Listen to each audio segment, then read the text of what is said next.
اللهم اغفر لمؤسس هذه الإمارة الإمام المجاهد المجدد الشيخ عالم منتهى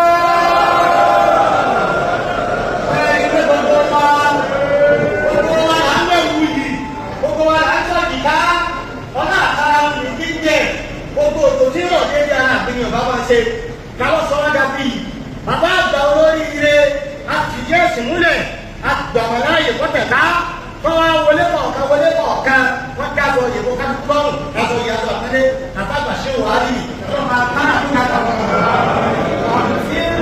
لجميع أبنائه الأمراء وغير الأمراء. Níjẹ́ àsìkò ọ̀rọ̀pọ̀ àtàgbà ṣe wà rí, àtàwọn tó lórí àpèjọ ọlá, àtàwọn tẹ́jọ ọlá tí wọ́n gbé dáyé lẹ́gbẹ̀ẹ́ lọ́rùn, kọ́lá lọ́kùnrin lóbìnrin wọn. Bàbá àgbàlagbà tó ṣe wẹ́lẹ̀ o, ẹni bẹ́ẹ̀ ni gbọ́dọ̀ ní wọn, ọlọ́run tó rí ìjà àti ìjẹun ìgbìmọ̀ àgbàlagbà.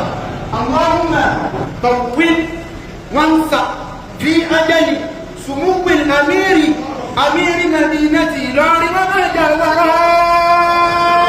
Ẹ̀yin gbogbo wa, àbá onígbà àdìyá ọ̀pọ̀ káṣíkù ó ṣe pa gbogbo ẹ̀bá rẹ̀ mọ́, bá a bẹ́ẹ̀ kẹ́ ó ṣe ṣéwù, àwọn aláàbí ṣéwù, àwọn tó ṣe ṣéwù ní wọ́n ní aláìkọ̀ fún àwọn aláàbí ṣéwù.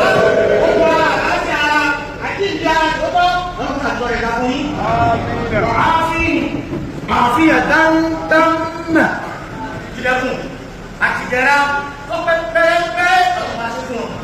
اللهم بارك فيه واستجب دعاءه وحسن له البطانة.